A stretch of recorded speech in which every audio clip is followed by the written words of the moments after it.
துரைமுருகன் தேவையில்லாமல் ரொம்ப அளவுக்கு அதிகமாக புகழ்ந்துட்டார். ஆக்சுவலாக தேவையில்லை. அவர் ஏன் புகழ்ந்தாருன்னு ஆச்சரியமாக இருக்கு. வாழ்க்கையில் எல்லாத்தையும் பார்த்துட்டாரு. மேலே ஒரு ரிட்டையர் ஆகிற ஸ்டேஜில் இருக்காரு. எதுக்கு அவர் போய் இப்போ போய் இது மாதிரிலாம் பேசணும்? சார் அவங்க பையன் கதிர் ஆனந்துக்கு போஸ்டிங் கொடுத்துருக்காங்கல்ல. ஸ்டாலினுக்கு வந்து டெப்டி சீஃப் மினிஸ்டர் ஆகிறதுக்கு எத்தனை வருஷம் ஆச்சு? அவர் 76ல் எமர்ஜென்சி ஜெயிலுக்கு போனார். இவருக்கு அப்படிலாம் ட்ராவலிங்கே இல்லை. அவர் 15 தடவைக்கு மேலே ஜெயிலுக்கு போயிருக்காரு ஸ்டாலின். இவர் ஒரு தடவை ஜெயிலுக்கு போயிருக்காரு. நமக்கு தெரிஞ்சு எதுவும் போனாத மாதிரி தெரியும். சேப்பாக்கம் தொகுதியில் நின்று ஜெயிக்கிறது இல்லை. மக்கள் ஏத்துக்கிட்டாங்கல்ல. அவரை வந்து முதல்வர் கேண்டிடேட்டா நிறுத்தி அவர் வின் பண்ணாதான் தமிழக மக்கள் ஏற்றுக்கிறதா இருப்பாங்க. அவங்க வந்து ஒரு கட்டத்தில் வந்து விஜயை வந்து பேர் சொல்லி விமர்சனம் பண்ண வேண்டிய நிலைக்கு திமுக வருன்றதான் என்னுடைய கருத்து. விஜய்க்கு அந்த அட்வான்டேஜ் இல்லை. அதனால இவங்களுக்கு என்ன நினைக்கிறாங்க, திமுக என்ன நினைக்கிறாங்க, இவர் வந்து திமுகலேருந்து சினிமாலேருந்து வந்திருக்காரு, இவருக்கு ஒரு பெரிய அரசியல் பின்புலம்லாம் கிடையாது அப்படின்னு நினைக்கிறாங்க. அவரை பொறுத்த மட்டும் அவர் என்ன நினைக்கிறார், தனக்கு ஒரு பெரிய ரசிகர் பட்டாளம் இருக்குது, தனக்கு பெரிய ஓட் பேங்க் இருக்குது. மாதவர்ஜுனன் என்ன சொல்கிறார், 26% எனக்கு ஓட் பேங்க் இருக்குன்றார். சமீபத்தில் ஒரு ஐபேக்னு ஒரு நிறுவனம் வந்து ரகசிய சர்வே பண்ணி திமுகவுக்கு எடுத்தாங்க. அதில் வந்து விஜயோடைய கரூர் சம்பவத்துக்கு அப்புறமே விஜயோடைய செல்வாக்கு 23%. ஆமாம், விஜய் வந்து ஒரு ஆக்ஷன் ஹீரோவாக வந்து ஒரு பெரிய செல்வாக்கோடு இருக்காருன்றதை ஒத்துக்கிறேன்.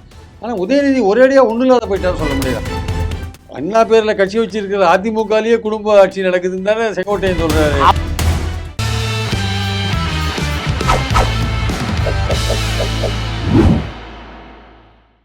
ஜெம் டிவி நேயர்களுக்கு வணக்கம். அரசியல் ஆடுகள பகுதியில் மூத்த பத்திரிகையாளர் பிரியன் அவர்கள் சந்திப்பவார்கள். வணக்கம் சார். வணக்கம் சார். சார், 2026 சட்டமன்ற தேர்தல் உதயநிதி முன்னிறுத்தி களம் காண போது தெரியுது திமுக. அப்படி ஒன்றும் அஃபிஷியலாக அனௌன்ஸ் பண்ணலையே. உதயநிதி ஸ்டாலின் தான் கேண்டிடேட்டு, அவர் தான் முதல்வர். இப்போ அவர் தான் முதல்வர் இருக்கார், அவர் தான் தொடருவார். அப்படி ஒன்றும் டிஎம்கே அனௌன்ஸ் பண்ண மாதிரி தெரியலையே சார். இவருடைய துரைமுருகனுடைய வாய்ஸ் பார்த்தா அப்படிதானே இருக்கு. துரைமுருகன் தேவையில்லாமல் ரொம்ப அளவுக்கு அதிகமாக புகழ்ந்துட்டார். ஆக்சுவலாக தேவையில்லை. அவர் ஏன் புகழ்ந்தாருன்னு ஆச்சரியமாக இருக்கு. அதாவது அப்பா அவர் வந்து ராஜேந்திர சோழன்லாம் போகிறார். ராஜராஜ சோழன் ஸ்டாலின், இவர் ராஜேந்திர சோழன் அப்படி புகுந்து இருக்காருல்ல சார். அதே வாயால் தான் ஒரு காலத்தில் கருணாநிதி ராஜராஜ சோழனும் ஸ்டாலின் ராஜேந்திர சோழனும் புகழ்ந்த வாய் தான் அது. ஆக்சுவலாக அப்படியே மாறி இருக்கு.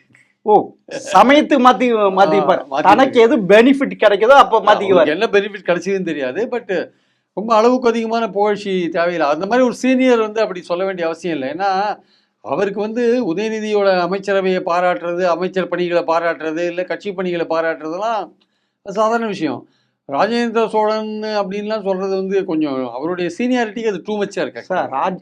ராஜேந்திர சோழன் எவ்வளவு பெரிய வெற்றி பெற்றவர். அவரை போயிட்டு இவர் கூட ஈக்குவல் பண்ண முடியும். உதயநிதி அவங்க அப்பாவை வச்சுட்டு வந்த அவர் தாத்தாவை வச்சுதான் கட்சிக்கு வந்திருக்காரு. பெருசா என்ன சார் செய்தாரு? அதுதான் நான் சொல்றேன், தேவையில்லாம அந்த புகழ்ச்சி தேவையில்லைன்றது. துரைமுருகன் அந்த புகழ்ச்சி தேவையில்லை அவருக்கு. அவருக்கு என்ன ஒரு அவசியம் இருக்கு? வாழ்க்கையில எல்லாத்தையும் பார்த்துட்டாரு. மேலே ஒரு ரிட்டையர் ஆகிற ஸ்டேஜில் இருக்காரு. எதுக்கு அவர் போய் இப்போ போய் இது மாதிரிலாம் பேசணும்? சார் அவங்க பையன் கதிர் ஆனந்துக்கு போஸ்டிங் கொடுத்துருக்காங்கல்ல. பையனுக்கு கொடுக்கட்டும் சார். பையனுக்கு ஏற்கனவே அதனால புகுந்து பேசுறாரு. அப்படி பார்த்தா எல்லாரும் பல பேர் பையனுக்கு கொடுத்துருக்காங்க. நேரு பையனுக்கு கொடுத்துருக்காங்க, பொன்முடி பையனுக்கு கொடுப்பாங்க, டிஆர் பாலு பையனுக்கு மந்திரியே கொடுத்து அழகு பார்க்குறாங்க. அதனால வந்து எல்லாருக்கும் கொடுத்துன்னு தானே இருக்காங்க. மகேஷ், அன்பில் பையன் அவரும் வந்திருக்காரு, தாத்தா இருந்தாரு, பையன் இருந்தாரு, பேரன் வந்திருக்காரு. இப்போ அது மாதிரி தியாகராஜன், அது மாதிரி எல்லாமே வாரிசுகள் அங்கே இருக்காங்க. ஸோ அதாவது தனக்கு அடுத்து ஸ்டாலின் தன் மகனை கொண்டு வருவதற்கு இப்படி முக்கியமான கட்சிகள் இருக்கிறவங்க வாரிசுகளுக்கு கொடுத்துட்டாரு பதவி. இதனால பெரிய எதிர்ப்பு வராம தடுத்துட்டாரா? அதுவும் ஒரு சாணக்கியத்தனம் தானே. இல்லை, அதாவது அது ஒரு சாணக்கியத்தனம் தான். பட் ஆனால் அடிப்படையில் என்னென்னா, ஸ்டாலின் வரும்பொழுது கட்சியில் வந்து அந்த முதல் தலைமுறை திமுக தலைவர்கள் சிலர்லாம் கொஞ்சம் லீடர்ஸ்லாம் இருந்தாங்க. அதனால ஸ்டாலின் வந்து கருணாநிதி கொஞ்சம் யோசிச்சார் ஸ்டாலினை கொண்டுறதுக்கு. ஆனால் வைகோ பயங்கரமாக கடும் எதிர்ப்பு தெரிஞ்சுதான் வந்து வைகோ வந்து வெளியில் போனார். அது ஸ்டாலினுக்கு கொடுக்குற இம்பார்ட்டன்ஸை கருதி தான் வெளில போனார். நிறைய பேர் வெளில போனாங்க, சில பேர்லாம் வெளில போயிருக்காங்க. இப்போ துரைசாமிலாம் வெளில போனார், கேபி ராமலிங்கம் வெளில போனார், நிறைய பேர் வெளில போனவங்களாம் இருக்காங்க. நான் இல்லைன்னு சொல்கிறேன். உள்ள திமுக வந்தவங்களும் இருக்காங்க. பாயிண்ட் என்னென்னா வந்து இப்போ வந்து பார்த்தீங்கன்னா ஸ்டாலினே சீனியர் ஆகிட்டார் மொத்தம். இப்போ அவருக்கு மேலே அவரோட சீனியர்னு பார்த்தீங்கன்னா துரைமுருகன், கொஞ்சம் டிஆர் பாலு, ஒருத்தர் ஒரு 4-5 பேர் தான் இவரோட சீனியராக இருப்பாங்க. அவங்களெல்லாம் கொஞ்சம் ஓரளவுக்கு இந்த மாதிரி மந்திரி பதவியெல்லாம் கொடுத்து எம்எல்ஏ எம்பி கொடுத்த உடனே எல்லாருமே வந்து ஹாப்பி. சரி, நமக்கு என்ன வந்து தலைவர் அது அங்கே திமுக எப்படி பார்க்குறாங்கன்னா, எங்களை பொறுத்த மட்டும் அடுத்த தலைவர் ரெடி ஆயிட்டாரு. அதிமுக மாதிரி பிரச்சனை எல்லாம் எங்களுக்கு கிடையாதுன்னு எதிர்பார்க்கறாங்க. பெரிய பிரச்சனை கொண்டு வரல, கலக குரல் எழுப்புல. யாரும் முக்கியமான எழுப்ப கிடையாது. தலைவர்களுடைய வாரிசுகளுக்கு கட்சியில போஸ்டிங் கொடுத்துட்டாங்க, எம்எல்ஏ எம்பி ஆக்கிட்டாங்க, மந்திரி ஆக்கிட்டாங்க. அப்படி இருக்கிறப்ப எங்க சார் புகைச்சல் வரப்போகுது, இல்ல போட்டி அவங்களே என்ன பொறாமை நினைக்கிறாங்க, ஏற்படும் போது கட்சி அது ஒரு எங்க பக்கம் ரெண்டா உடைய போகுது. இல்ல, அது ஒரு பக்கம் ஸ்ட்ராட்டஜி இருந்தா கூட அவங்க திமுக காரங்களே ஏத்துக்கிறாங்க. அது முழுமுழுப்பே இல்லை. ஸ்டாலினும் ஏத்துட்டாங்க, ஸ்டாலினை மக்களும் ஏத்துட்டாங்க. இப்ப இவரை வந்து கட்சிக்காரங்க ஏத்துக்கிறாங்க. இவரை மக்கள் ஏத்துக்கிறாங்கன்றது இவர் முதல்வர் கேண்டிடேட்டா போட்டி போட்டு வரும்போது தான் தெரியும். அப்பதான் தெரியும். சரி, அதனால இப்ப உதயநிதி இப்படி முன்னிறுத்துவதால் 2026 பேக் ஃபயர் ஆகல டிஎம்கே. அவங்க என்ன நினைக்கிறாங்க, அது அட்வான்டேஜ் நினைக்கிறாங்க. அவர் இருக்கிறது வந்து அட்வான்டேஜ். அவர் இளைஞரணியை வந்து 21 லட்சம் பேர் புதிய உறுப்பினர்கள் சேர்த்திருக்காரு, ஒரு 250க்கு மேற்பட்ட இளம் பேச்சாளர்களை உருவாக்கியிருக்காரு அப்படின்னு அவருடைய சாதனைகள் அவங்க சொல்றாங்க. பட் ஆனால் எதிர்க்கட்சிகள் இருக்குல்ல, பிஜேபி, ஏடிஎம்கேவோ, விஜயோ, அவங்க பார்ட்டியோ எல்லாமே உதயநிதியை நோக்கி தான் அட்டாக்கை வைப்பாங்க. ஆக்சுவலாக குடும்ப ஆட்சி, மன்னர் ஆட்சின்னு ஏற்கனவே சொல்ல ஆரம்பிச்சிட்டாங்கல்ல. அது வைக்க தான் செய்வாங்க. ஏன்னா நீங்கள் ஒரு ஷார்ட் டைமில் நீங்கள் அவரை கொண்டுறீங்க. நீங்கள் 8 வருஷத்துக்குள்ளே ஒரு டெப்டி சீஃப் மினிஸ்டர் வந்திருக்காரு. 8 வருஷம். ஆனால் 8 வருஷம் கூட இல்லை சார். 2019 18க்கு முன்னாடி, 19க்கு முன்னாடி கொஞ்ச நாளுக்கு முன்னாடி வந்தார். ஆமா, இளைஞர் அணி செயலாளர் 2019. இப்போ பாருங்க, ஸ்டாலினுக்கு வந்து டெப்டி சீஃப் மினிஸ்டர் ஆகிறதுக்கு எத்தனை வருஷம் ஆச்சு? அவர் 76ல் எமர்ஜென்சி ஜெயிலுக்கு போனார். 2008-09 தான் டெப்டி சிஎம் ஆறார். அப்போ எவ்வளவு பெரிய டிராவலிங் பாருங்க. இவருக்கு அப்படிலாம் டிராவலிங்கே இல்லை. அவர் 15 தடவைக்கு மேலே ஜெயிலுக்கு போயிருக்காரு ஸ்டாலின். இவர் ஒரு தடவை ஜெயிலுக்கு போயிருக்காரு. நமக்கு தெரிஞ்சு எதுவும் போனத மாதிரி பெரிய தெரியும். போராட்டம் பண்ணி ஜெயிலும் போல, கைதும் ஆகல. ஸோ இவரோட அதே 18-19 கட்சிக்கு வந்த ஒரு இளைஞன் வந்து அவனுக்கு கிடைக்கிற வாய்ப்பும் உதயநிதி கிடைக்கிற வாய்ப்பும் ஒன்றா இருக்காது. இவர் லிஃப்ட்டில் மேலே ஏறிட்டார், அவன் படியில் நடந்து வரணும். அப்போ அந்த வித்தியாசம் இருக்க தானே செய்யும். ஆனால் யாரும் சொல்ல மாட்டாங்க. ஏன்னா தலைவர் குடும்பம், அடுத்த தலைவராக அவர் ரெடி ஆகிட்டு இருக்காரு. அதனால யாரும் சொல்ல மாட்டாங்க. கட்சி ஏற்றுக்கோங்க, தமிழக மக்கள் ஏற்றுக்கோங்களா? அது எலெக்ஷனில் பார்க்கணும். இப்போ ஸ்டாலினை வந்து ஏற்றுனாங்க, அது இயல்பான ஒரு ஏற்றமாக இருந்தது, ஏற்றுனாங்க. இவரை ஏற்றுப்பாங்களான்றது பொறுத்து இருந்தால் பார்க்கணும். இல்லை, சில பேர் சொல்கிற அவர் சேப்பாக்க தொகுதிகளை நின்று ஜெயிச்சிருக்க மக்கள் ஏற்றிருக்காங்கல்ல அப்படின்ட்டு ஒரு சப்பத்தை. சேப்பாக்கம் தொகுதியில் நின்று ஜெயிக்கிறது இல்லை, மக்கள் ஏற்றுக்கிட்டாங்கல்ல. அவரை வந்து முதல்வர் கேண்டிடேட்டாக நிறுத்தி அவர் வின் பண்ணால் தான் தமிழக மக்கள் ஏற்றுனதாக அர்த்தம். ஆக்சுவலாக அதுதான், அந்த பாயிண்டில் தான் அவர் இப்போது 21 வந்து முதல்வர் கேண்டிடேட்டாக ஸ்டாலின் நின்னார், ஜெயிச்சார். இப்போ அவருடைய 26ல் வர்றாரு. ஸோ மக்கள் ரெக்கக்னைஸ் பண்ணுறாங்கல்ல, அந்த பாயிண்ட் வந்து முதல்வராக தமிழக மக்கள் தேர்ந்தெடுக்கணும். ஆக்சுவலாக அந்த பாயிண்டில் உதயநிதி வந்து மக்கள் அங்கீகரிக்கிறாங்களா இல்லையான்றதை பொறுத்து இருந்தால் பார்க்கணும். ஆக்சுவலாக வந்து அப்போனா ஆனால் இப்போ இது வரைக்கும் பார்த்தீங்கன்னா கொண்டு வந்துட்டாரு தன் வாரிசு, எதுவும் பெரிய பிரச்சனை. ஆனால் இது வரைக்கும் விஜயை அட்டாக் பண்ணாதவங்க இப்போ விஜய் அட்டாக் பண்ண ஆரம்பிச்சிட்டாங்களா சார்? இவரே ஸ்டாலினே இன்னைக்கு வந்தவருக்கு திமுகவை தொட முடியுமா, அழிக்க முடியும், அவருக்கு என்ன இருக்குன்னு பேசியிருக்காரு. பேர் சொல்லாமல் அட்டாக் பண்ணுறாங்க. பேர் சொல்லாமல் அட்டாக் பண்ணுறாங்க. அப்போனா அவங்களுக்கு ஒரு பயத்தை உண்டாக்கி இருக்குல்ல. பயத்தை உண்டாக்கி இருக்கிறதோட இவர் வந்து அந்த அளவுக்கு இப்போ பொதுக்குழுவில் வந்து இவங்க பேசினது இருக்குல்ல, ஆதவர்ஜுனா பேசினதெல்லாம் திமுகவை ரொம்ப மோசமாக அட்டாக் பண்ணி பேசினார்ல. அதான் விஜயும் அட்டாக் பண்ணி, கரூர் சம்பவத்துக்கு காரணமே திமுக தான், அது சதி தான் அவங்க செஞ்சுட்டாங்கன்னு ஏதோ ஒரு விஷயத்த அவங்க சொல்கிறாங்க. அதனால அவங்க வந்து விஜய் வந்து கண்டுக்காமல் போகிற விஷயம் இருக்குல்ல, அது வந்து அவங்களால இனிமேல் கண்டுக்காது இருக்க முடியாது. ஆக்சுவலாக அவங்க வந்து ஒரு கட்டத்தில் வந்து விஜயை வந்து பேர் சொல்லி விமர்சனம் பண்ண வேண்டிய நிலைக்கு திமுக வரும்ன்றதான் என்னுடைய கருத்து. இப்போ உதயநிதி அப்படிதானே சொல்லியிருக்காரு, அவர் ஒரு அட்டை ஒன்று இதுன்ட்டு, தாஜ்மஹாலே அட்டையில் கட்டப்பட்ட தாஜ்மஹால். ஆமா, அதே மாதிரி தான் இது அவருக்கு இதுன்ட்டு. சார் உதயநிதி எங்க இருக்கு, விஜய் எங்க இருக்கு சார்? அப்படி சொல்றதுக்கு உதயநிதிக்கு தகுதி இருக்கு? அப்படி இல்லைங்க. உதயநிதியை பொறுத்த மட்டும் அவருக்கு பின்னாடி ஒரு கட்டுக்கோப்பான ஒரு கட்சி இருக்கு. உதயநிதியை பொறுத்த மட்டும் அவருக்கு ஒரு பெரிய ரசிகர்கள் பட்டாளம் இருக்கு. ஆமா சார், அவர் சுயம்பா சம்பாரிச்சு சுயம்பா வந்தார், சுயம்பா இது இருக்கு சார். உதயநிதிக்கு என்ன சார் இருக்கு? உதயநிதிக்கு வந்து அவங்க அப்பா கொடுத்த கட்சி, தாத்தா கொடுத்த கட்சி, வேற என்ன சார் இருக்கு? கட்சி அவர் பின்னாடி இருக்கு, அந்த கட்டுமானம் அவர் பின்னாடி இருக்கு. அப்போலாம் சரி, இந்த விஜய்க்கு என்ன கொள்கை இருக்கு? திமுக கொள்கை தான் சார் அவர் கொள்கை. அவருக்கு தனியா என்ன கொள்கை இருக்கு? திமுகவோட கொள்கை தான் அவர் கொள்கை. சார் இப்ப எம்ஜிஆருக்கு வந்து அநாயசம் சொன்னாரு, எதனா கொள்கை தேவையில்லை சார். திமுக வரும்போது திமுகவோட கொள்கை தானே சார் அவரோட கொள்கையா இருக்க முடியும். ஆமா, 31 ஆண்டு டிஎம்கே விட அதிகமா ஆண்டுகளை ஜெயிச்சு ஆட்சி பிடிச்சிருக்காருல்ல சார் எம்ஜிஆர், அதிமுக உருவாக்கி. அதுக்கு என்ன கொள்கை இருக்கு, என்ன இருக்கு? திராவிட கொள்கை இருக்கு, இது இருக்கா? எடப்பாடி திராவிடினா தலை சுத்துது, அவருக்கு எனக்கு ஒன்றும் தெரியாதுன்ட்டு போனாருன்ட்டு அப்படிதானே சொன்னார் சார். அவங்கெல்லாம் வந்து எம்ஜிஆர் ஜெயலலிதா போட்ட அந்த இதில் பேஸ்மெண்ட்டில் வந்து அவங்க ஒர்க் பண்ணுறாங்க சார். அந்த கட்டுமானம் அப்படியே இருக்குது. அதிமுகவுடைய பிரச்சனை என்னென்னா தலைமை செல்வாக்கு இல்லாமல் இருக்கு. அதிமுகவோட அடிப்படை கட்டுமானம் ஓரளவுக்கு அப்படியே இருக்கு. விஜய்க்கு என்ன பிரச்சனைன்னா தலைமை செல்வாக்கோட இருக்கு, அடிப்படை கட்டுமானம் இல்லாத இருக்கு. திமுகவுக்கு என்ன பிரச்சனைன்னா அடிப்படை கட்டுமானமும் நல்லா இருக்கு. ஸ்டாலின் ஓரளவுக்கு மற்ற தலைவர்களோட ஓரளவுக்கு ஸ்டேச்சரோட இருக்காரு. ஆனால் உதயநிதிக்கு அந்த அளவுக்கு ஸ்டாலினுக்கு கொடுத்த அளவுக்கு செல்வாக்கு உதயநிதி கிடைக்குமானா அது வரப்போற காலம் தான் சொல்லுவேன் ஆக்சுவலா. ஆனா உண்மையிலே திமுகவில் ஸ்டாலின் விட உதயநிதி பெரிய செல்வாக்கா சார்? ஒன்றும் இல்லை இல்லை அப்படிலாம் ஒரு கலைஞர் உடைய பேர ஸ்டாலின் மகன், இது தவிர வேற என்ன சார் அவருக்கு இருக்கு? கரெக்டு சார், நான் இல்லைன்னு சொல்ல வரல. பட் அந்த கட்சி அவரை ஏற்றுக்குது இல்லை, நம்ம என்ன பண்ண முடியும்? அந்த கட்சி அவரை ஏற்றுக்குது, மக்கள் ஏற்றுக்கிறாங்க இல்லைன்னு பொறுத்து வந்து பார்க்கணும். கட்சி ஏற்றுக்குது சார். ஒன்றும் கேட்ட எந்த விதமான முணுமுணுப்பு இல்லையே. ஆமாம் சார், முணுமுணுப்பு இல்லை. விஜயே ஒரு சினிமாக்காரர் அப்படின்னு சொல்றதுக்கு திமுகவுக்கோ உதயநிதிக்கோ ஸ்டாலினுக்கோ தகுதி இருக்கா சார்? அவங்க சினிமாக்காரர் சொல்லி அவர் தாக்கல. ஆமா சார், நேத்து வந்தவங்க எல்லாம் சினிமா இன்னைக்கு அது அது சொல்றது வந்து யாருன்னு பாத்தீங்கன்னா ஏடிஎம்கேல தான் சொல்றாங்க. ஏடிஎம்கே சொல்ற, டிஎம்கே முனுசாமி, நத்தம் விஸ்வநாதன், ஆர்எஸ் பாரதி அப்படிதான் சொல்றாரு. ஆர்எஸ் பாரதி அப்படிதான் சொல்றாரு. அவர் என்ன இன்னைக்கு வந்து சினிமால இருந்து அவருக்கு என்ன கூட்டம் தான் சேரும், பாக்குற அந்த கூட்டம். நீங்க சினிமால இருந்து வந்திருக்கலாம் சார், அப்படிதான் எம்ஜிஆரையும் சொன்னாங்க சினிமால இருந்து வந்தாருனாங்க. ஆனா எம்ஜிஆர் வரும்பொழுதே டிஎம்கேல ஒரு தொண்டர் படையும் அவர் கூட்டின்னு தன்னோட கூட்டின்னு வந்தாரு.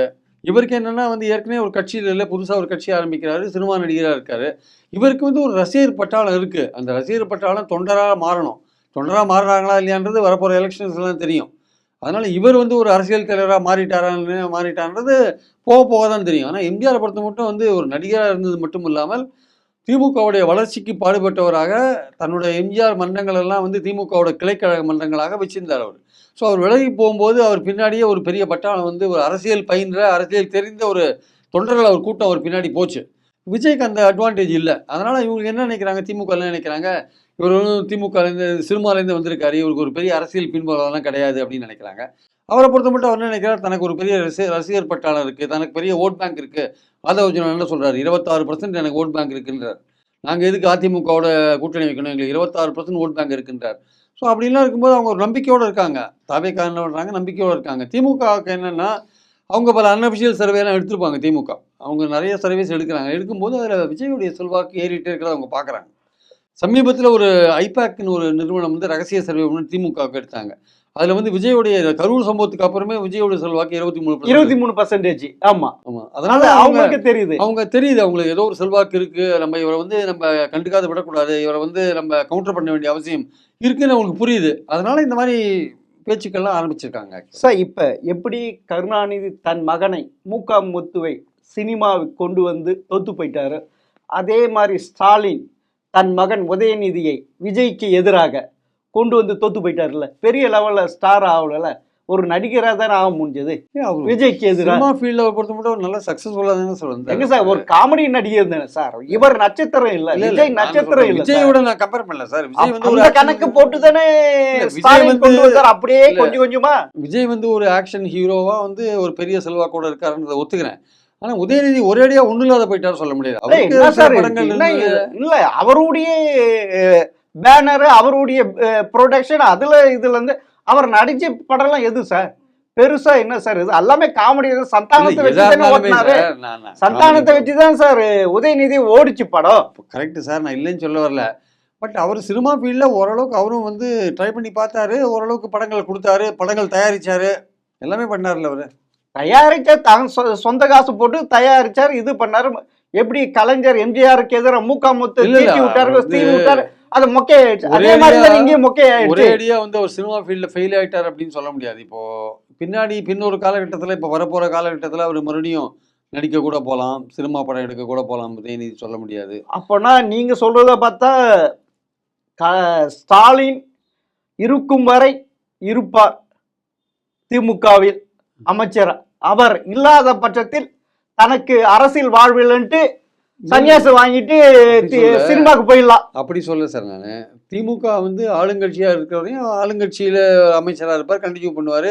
ஈவன் வந்து ஒரு காலகட்டத்தில் பின்னாடி ஒரு காலகட்டத்தில் முதலமைச்சர் கூட ஆகிறதுக்கு ட்ரை பண்ணலாம். திமுக ஆட்சிக்கு வந்ததுன்னா சப்போஸ் கட்சிகள் மாறி மாறி வரது வாய்ப்பு, பின்னாடி ஒரு காலகட்டத்தில் திமுக தோத்து வச்சுக்கோங்க, அப்போ ஒரு நடிகை கூட போகலாம், சொல்ல முடியாது. அப்போ நீங்க சொல்றது பார்த்தீங்கன்னா இந்த 2020 அப்புறமா ஸ்டாலின் இல்லாதப்ப திமுக அப்ப விஜயும் உதயநிதி இருக்கிறப்ப உதயநிதி தோத்து போயிடுவார், அதனால விஜய் எட்ஜ் எடுத்துருவார், அதனால அது இப்பயே அது அரசியல இருந்து இப்பயே சன்னாசி வாங்கிக்கலான்ட்டு அப்படி ஒரு முடிவு எடுப்பாரு. விஜயே ஜனநாயகன் கடைசி படம் சொல்றாரு அப்படி ஆமா நினைக்கிறீங்க? அவர் சொல்றாரு, அவர் சொல்றாரா? சொல்லிட்டு இருக்காரு சார். அவர் இன்னும் படங்கள் நடிப்பார் சார் நிறைய. அவரும் நடிப்பார். சும்மா இதெல்லாம் வந்து ஒரு பேச்சுக்காக சொல்றது. அவங்க படங்கள்ன்றது அவங்களுக்கு படங்கள்ன்றது வந்து விஜய்க்கெல்லாம் வந்து ஒரு பிரச்சாரம் மாதிரி. இப்போ ஜனநாயகன் படம் முழுக்க முழுக்க திமுகவுக்கு எதிரான வசனங்களை தானே வச்சிருக்காரு அவரு. அது பிரச்சார படம் அது. எப்படி எம்ஜிஆர் அதிமுக ஆரம்பிச்ச போது பல படங்கள்ல வந்து தன்னுடைய கட்சி பிரச்சாரத்தை வச்சாரோ, அதே மாதிரி ஜனநாயகன் போன்ற படங்கள் இனிமே ஒரு படம் எடுப்பார். எடுத்து திமுகவுக்கு எதிராக பிரச்சாரத்தை ஆரம்பிப்பார். ஆளுங்கட்சியா வர வரையும் இந்த பிரச்சாரத்தை பண்ணிட்டு தான் இருப்பார். நான் என்ன சொல்ல வரேன்னா, அது வந்து உதயநிதிக்கும் விஜய்க்குமான போட்டியா அப்படின்றது இனிமே தான் தெரியும். ஆஸ் லாங் அஸ் ஸ்டாலின் அங்கே இருக்கிற வரையும் போட்டி உதயநிதிக்கும் விஜய்க்குமான போட்டின்னு சொல்ல முடியாது. விஜய் ஸ்டாலினை எதிர்க்கிறார், ஸ்டாலினை ஆட்சி விட்டு அகற்றணும்னு பார்க்குறார். அதில் அவர் வெற்றி பெறுவாரா இல்லையான்றதை 26 பொறுத்து இருந்து பார்க்கணும் சார். அதாவது விஜய் வந்து திமுகவுக்கும் அதிமுகவுக்கு நான் போட்டின்னு சொல்லியிருக்கேன் சார். அது உண்மையாகி போச்சு இல்லை. இப்போ ஸ்டாலினும் எதுக்க ஆரம்பிச்சிட்டாரு, உதயநிதியும் எதுக்க ஆரம்பிச்சிட்டா, அதிமுகவும் எதுக்க ஆரம்பிச்சிட்டா. ஒரு மாற்றுன்னு சொல்லி அது உண்மை தானே.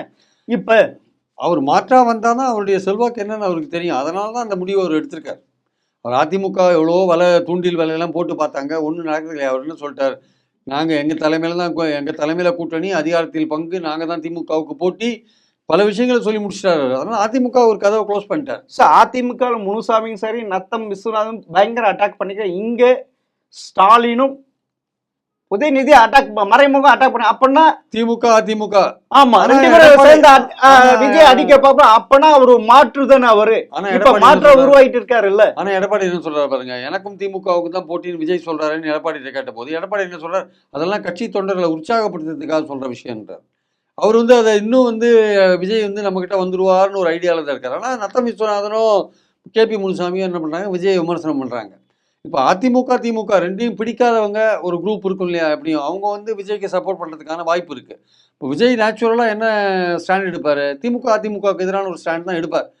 அப்படி எடுத்தால் தான் வந்து திராவிட இயக்கங்கள் பிடிக்காத ஒரு ஓட்டை வந்து ஒரு வாங்க முடியும் ஆக்சுவலாக வந்து. சார் அப்படி திமுக அப்படி ஒரு கணக்கு போட்டு இருக்கு, விஜய் தனித்து நின்றா ஆன்டி இன்கம் ஓட்டு பிரிப்பார், அதெல்லாம் நம்ம ஜெயிச்சிடலாம். எப்படி 1989 அதே மாதிரி அந்த கணக்கை வச்சு இப்போ ஸ்டாலின் கனவு அது அந்த கனவு கோட்டை அது ஜார்ஜ் கோட்டுக்கு போகுமா சார்? சார் திமுகவுக்கு எதிரான ஓட்டுகள் பிரியும் போது அவங்க பலத்தில் வின் பண்ண முடியும்னு நினைக்கிறாங்க சார். ஆமா இப்ப ஆளுங்கட்சிக்கு மேல எவ்வளவு ஆன்டி இன்கம்ஸ் இருக்கு சார். இன்னைக்கு ஒரு கோவில்ல காவலால் உண்டிய சாவடிச்சிருக்காங்க, வெட்டி போட்டிருக்காங்க சார் கோவில்ல சார். அவங்களுக்கு ப்ரோ இன்கம்பன்சி இருக்குன்றாங்க. இண்டிவிஜுவலாக ஒரு 1000 ரூபாய் கொடுக்குறதோ, பிரேக்ஃபாஸ்ட் போடுறதோ, உரிமை தொகை கொடுக்குறதோ, இதெல்லாம் உங்களுக்கு அட்வான்டேஜா இருக்குன்னு நினைக்கிறேன். இலவச பஸ் பயணமும் அதெல்லாம் அட்வான்டேஜ் பெண்கள். அதே பெண்கள் தான் சார் யாரும் வீட்டு காசு அவங்க அப்பா வீட்டு காசை எடுத்து கொடுத்தாரு அதே பெண்கள் கேட்கறாங்க சார். இந்தியா முழுக்க பல கவர்மெண்ட் இதை கொடுக்குறாங்க சார். அதை கொடுத்துதான் வந்து எல்லாரும் வின் பண்றாங்க. அதனால இவங்களும் நினைக்கிறாங்க இந்தியா முழுவதும் பல மாநிலங்கள் கொடுக்குது. இந்த கேடுகெட்ட திட்டத்தினால பல மாநிலங்கள் வருவாய் இழப்புனால திண்டாடுது சார். அது தமிழகம் தான் சார். தமிழகம் தான் இந்தியாவை கெடுக்கிறது. குறிப்பாக திமுக கருணாநிதி இலவச திட்டம் கொண்டு வந்தார். இதுக்கு முன்னாடி கெஜ்ரிவால் கொடுத்துட்டார் சார். எது சார்? இந்த 1000 ரூபாய் கெஜ்ரிவாலே கொடுத்துட்டாரு இதுக்கு முன்னாடி. இருந்தாலும் இவரு நான் இப்ப திமுக நாங்க அறிமுகம் படுத்த திட்டம் தான் அங்க அறிமுகம் படுத்துனாங்க. ஆமா சார், பிரேக்ஃபாஸ்ட் திட்டம். மகளிர் உரிமை தொகை கூட இதுதானே சார்? இல்ல அதாவது மகளிர் உரிமை தொகை இவங்க தான் அறிமுகப்படுத்தினாங்க சொல்லுவாங்க. இதுக்கு முன்னாடி ஒரு ஸ்டேட் கொடுத்துட்டாங்க. நான் நினைக்கிறேன் கெஜ்ரிவால் இல்ல ஸ்டாலின் தான் இது முதலாக தமிழகத்துல தான் இன்ட்ரோடியூஸ் ஆயிடுச்சு. இல்ல இல்ல சார், வேற ஒரு மாநிலம் கொடுத்துருக்காங்க. ஓகே, செக் பண்ணிக்கலாம். பட் பாயிண்ட் என்னன்னா வந்து இந்த ஸ்டாலின் கவர்மெண்ட் கொண்டு வந்திருக்கிற பல ஸ்கீம்ஸை வந்து இப்போ ஈவன் பீகார்ல கூட அந்த கட்சிக்காரங்க அனௌன்ஸ் பண்ணிருக்காங்க. ஆமா சார், இப்ப வந்து பாஜக அனௌன்ஸ் பண்ணிருக்கு, ஆர்ஜேடி அனௌன்ஸ் பண்ணிருக்கு. பல மாநிலங்கள் 12 மாநிலங்கள் இந்த உரிமை தொகை திட்டம் கொண்டு வந்திருக்காங்க சார். அதுல 8 மாநிலங்கள் திவால் ஆக போகுது சார். அதுல தமிழகமும் ஒண்ணு சார். அதோட பினான்சியல் பொசிஷன் நமக்கு இப்ப சென்ட்ரல் கவர்மெண்ட் 1,68,000 கோடி நஷ்டம் இருக்கு இதுல இந்த உரிமை தொகையினால அப்படின்ட்டு. இதே மகாராஷ்டிரத்துல 1,500 கொடுக்குறேன்ட்டு எலெக்ஷன் முன்ன கொடுத்தாங்க. இப்ப வந்து வடிகட்டிட்டாங்க, கொடுக்க முடியாது. நம்மளை விட அவங்க பைனான்சியல் வைஸ் growth அப்படி இருக்க தமிழ்நாடு இது எப்படி சார் தாங்கும்? வெயிட் பண்ணி பார்க்கணும். ஏன்னா கொடுத்துட்டு நீங்கள் வந்து அதை வித்ட்ரா பண்ணீங்கன்னா உங்களுக்கு செல்வாக்கு போயிடும். அதை கவர்மெண்ட்டுக்கு சேலஞ்சு தான் அது. இனிமேல் அவங்க என்ன பண்ண போகிறாங்கன்றதை பொறுத்து தான் பார்க்கணும். ஆமா, இப்ப வாங்குறது 60 வருஷமா, அதாவது நம்ம விடுதலை பட்டு 60 வருஷமா 4.5 லட்சம் கோடி இருந்து, இதுவே இந்த 4.5 வருஷத்துல 5 லட்சம் கோடி கடன் வாங்கியிருக்காங்க சார். அதனால எந்த யூஸ் ஆச்சு சார்? மக்களுக்கு எந்த புண்ணியம் கிடைச்சது? கடன் எல்லாரும் தான் சொல்ல, அமெரிக்கன் கவர்மெண்ட்டுக்கு $37 மில்லியன் கடன் இருக்கு சார். சார் இல்ல, உலகத்துல கடன்கார நாடு அமெரிக்கா தான் சார். இந்தியாவோட கடன் 200 லட்சம் கோடி சார். அது இருக்கட்டும் சார். நம்ம வளர்ந்த ஸ்டேட்டுமே எந்த மாநிலமும் கடன் வாங்காத வேலை பண்ண. கடன் வாங்குறது வந்து உங்க கட்டுப்பாடுக்குள்ள இருக்கணும். அதாவது உங்க ஜிடிபியோட கட்டுக்குள்ள இருக்கணும். ஆக்சுவலா 28% இன்னும் ஏற்றி வச்சிருக்கான்னு நினைக்கிறேன் ரிசர்வ் பேங்க். அதுக்குள்ள இருக்கணும். நீங்க அதுக்குள்ள இல்ல வச்சுக்கோங்க, உங்களுக்கு யாரும் கடன் கொடுக்க மாட்டாங்க. இந்த 1 லட்சம் கோடி வாங்கி என்ன சார் பண்ணாங்க? நீங்க எவ்வளவு கொடுத்தாலும் திட்டம் கொண்டு வந்தாங்க சார். அது யூஸ்ஃபுல்லான திட்டம். வருஷத்துக்கு 18,000 கோடி போகுது சார் இந்த மகளிர் உரிமை தொகைகளை. அது அவங்க வந்து சோசியல் வெல்ஃபேர் ஸ்கீமா பாக்குறாங்க சார். பெண்களை வந்து எம்பவர் பண்ற ஒரு விஷயமா பாக்குறாங்க. அப்பனா இந்த அதிமுகவும் சரி திமுகவும் சரி மக்களை வறுமை கோட்டில தான் வச்சிருக்காங்க, கையேந்ததான் வச்சிருக்காங்க. வறுமை கோட்டில இருந்து மேல கொண்டு வரல. கேரளா இப்ப வறுமை கோட்டில இருந்து மேல ஃபுல்லா எடுத்துட்டு அதுவே டிஸ்ட்ரிபியூட் பண்றாங்க கேரளா. சார் உண்மையாதான் சீஃப் மினிஸ்டர் அனௌன்ஸ் பண்ணிருக்காங்க சார். அவங்கள விட நம்ம ஃபைனான்சியல் வைஸ் growth இந்தியால செகண்ட் இது சார், மகாராஷ்டிராக்கு அப்புறம். அப்படி இருக்கிறப்ப எப்படி சார் இன்னுமா இந்த திராவிட கட்சிகள் மக்களை கையெழுந்துங்க அப்படின்ட்டு, குறிப்பாக திமுக இல்லை, அதாவது வந்து இதெல்லாம் வந்து ஒரு சோஷியல் வெல்ஃபேர் ஸ்கீம்ஸாக பார்க்குறாங்க அவங்க. அதை வந்து நீங்கள் நினைக்கிற மாதிரி ஏதோ இப்போ 10,000 ரூபாய் எலெக்ஷனுக்கு முன்னாடி பீகாரில் கொடுத்தாங்க, 1.25 கோடி பெண்களுக்கு கொடுத்தாங்க. அது என்ன கணக்கு? அது ஜெயிக்கிறது தான். அதான் நம்ம போட்ட வித்து. அதான் சார் திரு கருணாநிதி போட்ட இலவசம். இப்போ ஆர்ஜேடி வந்து சொல்றாங்க, நாங்க ஆட்சிக்கு வந்தா 20,000 உங்க அக்கௌண்ட்ல போடுவேன் ஏதோ சொல்றாங்க. வீட்டுக்கு ஒரு அரசு வேலை சொல்லி 20 மாசத்துல கொடுப்பேன். 20 மாசம் இது சார். இது இன்னும் கேட்டா அது ஃபைனான்ஸ் வைஸ் ரொம்ப வறுமை கோட்டு கீழே இருக்கு மாநிலம் சார். அது அதான் சார், பீகார்ல வந்து லட்சக்கணக்கான இளைஞர்கள் வேலை இல்லாம இருக்காங்கன்னு அவங்களோட ஓட்டை வாங்குறதுக்காக எல்லாருக்கும் ஒரு வேலை, வீட்டுக்கு ஒரு வேலைன்னு சொல்லிட்டு ஆர்ஜேடி சொல்றாங்க. அது எவ்வளவு தூரம் இளைஞர்கள் ஓட்டு போடுவாங்க தெரியாது. பட் சாத்தியமா? அது என்ன சார் சாத்தியமா? கிடையாது, சாத்தியம் கிடையாது சார். ஏன்னா அரசாங்கமே இருக்கிற வேலைகள்லாம் குறைச்சிட்டு இருக்கான், ஆளை வீட்டுக்கு அமைச்சிட்டு இருக்கான், யாரையும் வேகன்சியை ஃபில் பண்றது கிடையாது. அப்படி இருக்கும்போது எப்படி புதுசா எடுக்க முடியும்? இங்கேயே 5 லட்சம், இந்த திமுக ஆட்சி வந்து 5 லட்சம் பேருக்கு வேகன்ட் இருக்கு சார், ஃபுல் பண்ணல சார். எங்க அரசாங்கிட்ட பணம் இல்ல சார். சென்ட்ரல் கவர்மெண்ட்டே 7 லட்சம் வேகன்சி ஃபில் பண்ணல சார், அப்படியே வச்சிருக்காங்க சார். அவங்க எதுக்கு சென்ட்ரல் கவர்மெண்ட் இந்த இது நம்ம தமிழகத்துக்கு வருவோம் சார். மாநிலங்களே கூட பல மாநிலங்கள் வேகன்சிஸ் எல்லாம் ஃபில் பண்றது இல்ல, கான்ட்ராக்ட்ல ஆள போடுறான். ஆமா இல்ல, உன்னம் கேட்ட தமிழக அரசு கான்ட்ராக்ட்ல தான் இருக்கு. உன்னம் கேட்ட நமது திரு ஸ்டாலினோட குளத்தூர் தொகுதியில 400 கோடிகள் கட்டின ஹாஸ்பிட்டல் எல்லாமே டாக்டர்கள் எல்லாமே கான்ட்ராக்ட்ல தான் சார் இருக்காங்க. ஆமா சார், பல ஆஸ்பத்திரியில டாக்டர்கள் கான்ட்ராக்ட்ல தான் இருக்காங்க. அது சந்தேகம். பல நிறுவனங்கள் அரசாங்க எல்லாமே கான்ட்ராக்ட் தான். அரசாங்கத்திலேயே வந்து ரிட்டையர் ஆயிட்டு கான்ட்ராக்ட்ல வேலை செய்யறவங்க அதிகமாயிட்டு இருக்காங்க. ஆமா சார். நீங்க தேர்தல் அறிக்கையில என்ன சொல்றேன், நாங்க 5 வருஷத்துல 5 லட்சம் பேர் வேலை வாய்ப்பு உருவாக்கணும். எங்க சார் உருவாக்கினாங்க இந்த திமுக?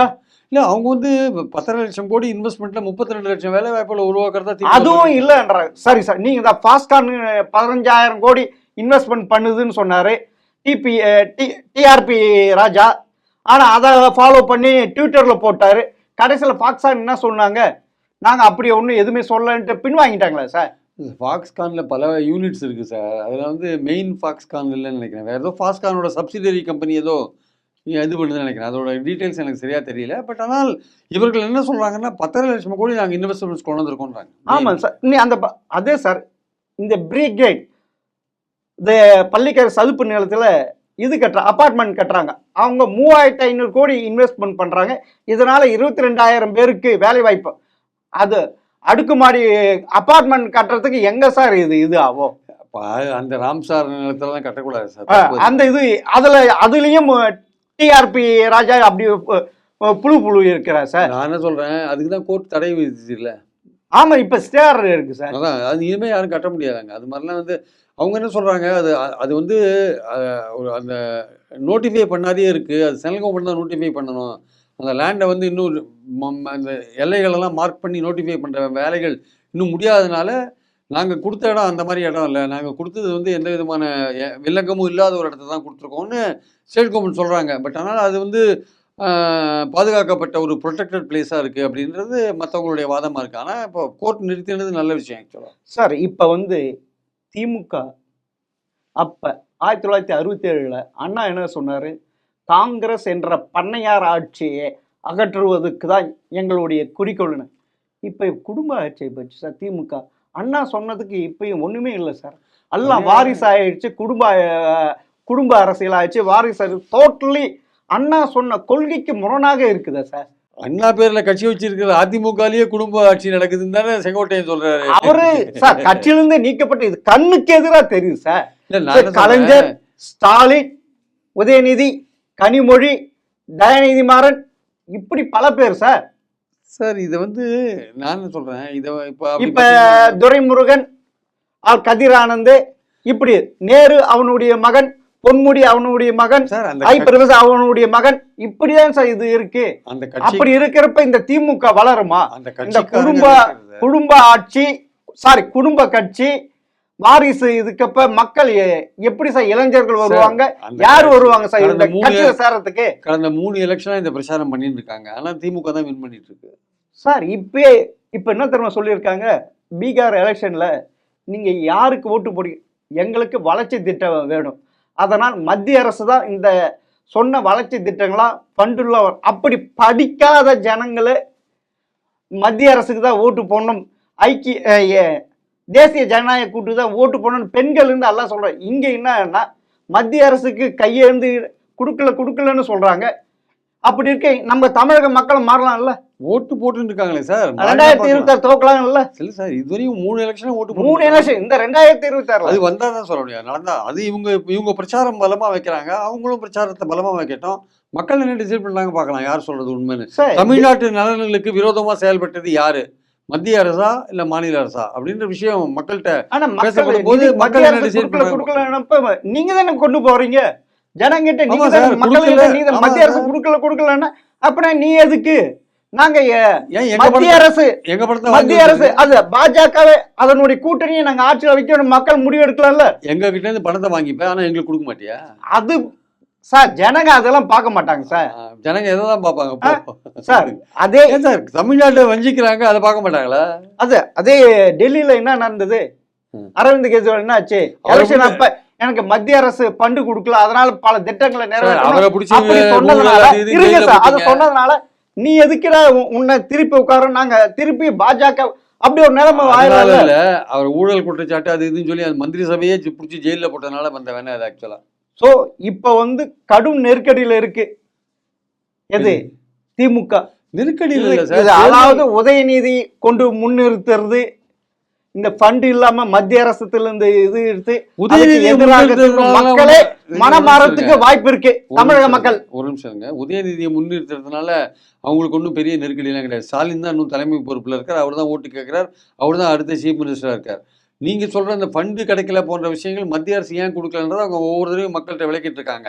மக்கள் அதை பார்த்து என்ன முடிவு எடுக்கிறாங்க, இவங்க சொல்றது கரெக்டா, அவங்க பண்றது கரெக்டா, பாஜக தமிழ்நாட்டு நலன்களுக்கு ஆதரவா இருந்தா விரோதமா இருந்தாலும் அவங்க முடிவு எடுப்பாங்க.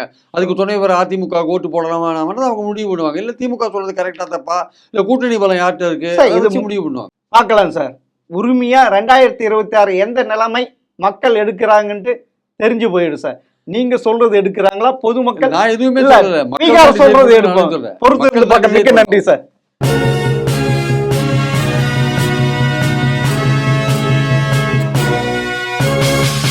உடனுக்குடன் அப்டேட் தெரிந்து கொள்ள ஜெம் டிவி தமிழ் ஆப்பை இன்ஸ்டால் செய்யவும்.